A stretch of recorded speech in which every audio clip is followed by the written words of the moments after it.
Cunningham, the badass for the Indiana Fever, who is willing to fight.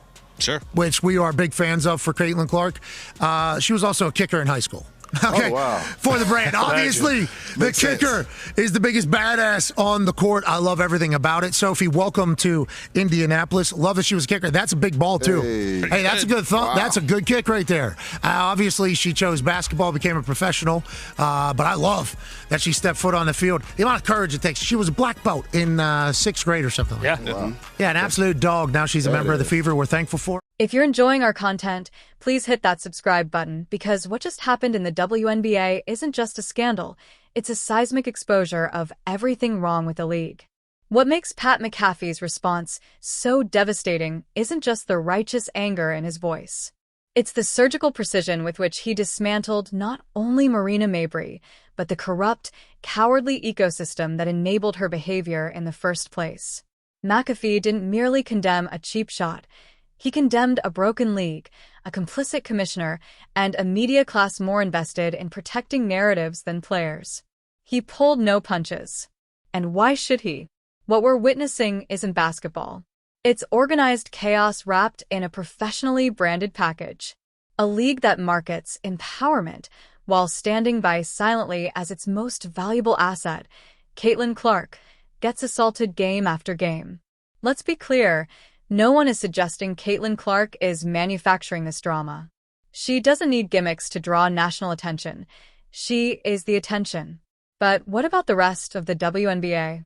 The ones desperate for headlines, desperate to stay relevant? For many of them, the quickest path to the spotlight is through Clark's body.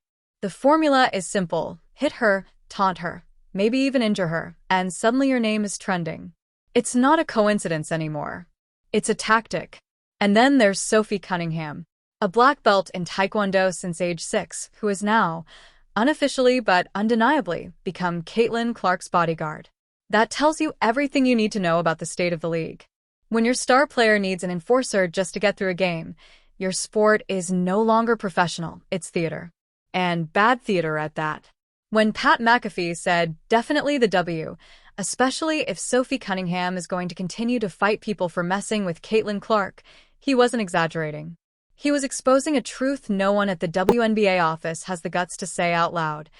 Caitlin Clark is being targeted, and no one at the top is doing a damn thing about it.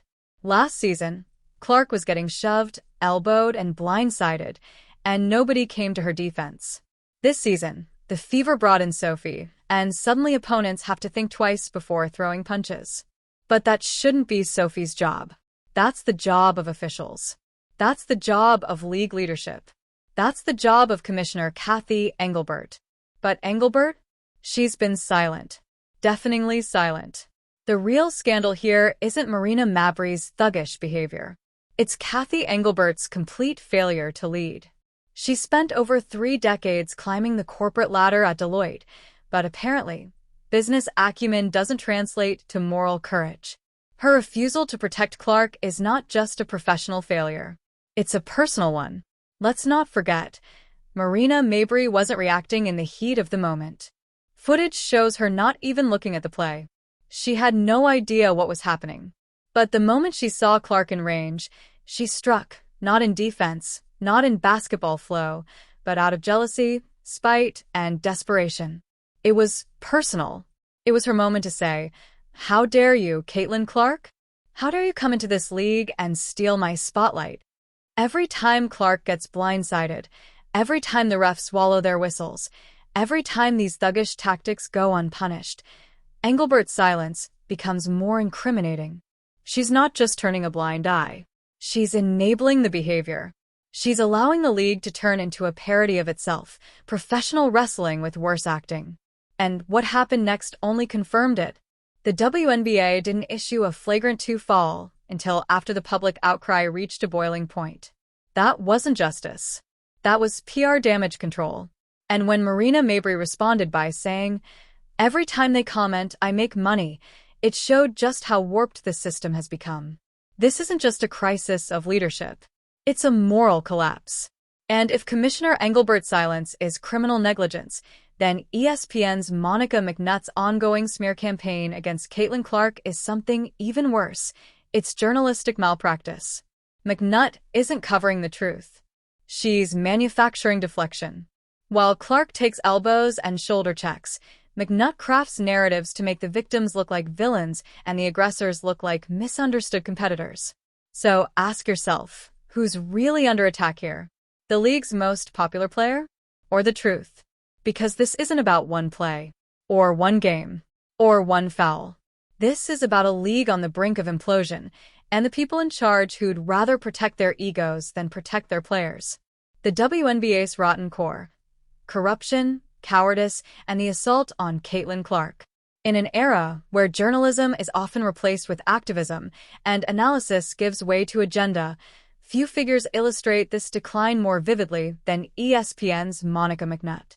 A media personality who has built a career turning every Caitlin Clark highlight into a social justice referendum, McNutt somehow managed to watch Marina Mabrey assault Clark and emerged from it complaining that people care too much about fouls in sports. Her appearance on The Daily Show said it all.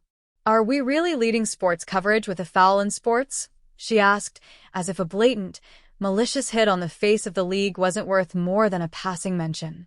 This is the same woman who has spent months arguing that Clark's rise overshadows other players. But apparently, violent targeting of that same player? That doesn't lead anything. This isn't journalism. It's advocacy wrapped in faux objectivity, and it's poisoning the discourse at its root. McNutt and her ESPN peers have constructed a bizarre narrative in which Caitlin Clark is simultaneously the most protected and most persecuted athlete in modern sports. According to them, Clark has it coming because she dares to talk trash. As if verbal competition, a staple of sports, somehow justifies physical violence. That line of reasoning isn't just absurd, it's dangerous. And the Marina Mabrey incident? It isn't some isolated outburst. It's the latest symptom of a league infected by institutional rot. Recent reports allege that 3 WNBA referees were fired after a bribery investigation stemming from a highly controversial Indiana Fever versus New York Liberty game. The officiating was so brazenly one-sided that fans demanded a replay. The league's response? A vaguely worded statement about integrity protocols. No direct acknowledgement. No responsibility. Just more smoke, mirrors, and silence from a commissioner who seems allergic to accountability. Commissioner Kathy Engelbert, a 33-year veteran of the corporate world, was supposed to bring professionalism and structure. Instead, she brought cold detachment and cowardice. While players like Mabrey throw punches, Engelbert sits on her hands, counting ticket sales and avoiding microphones.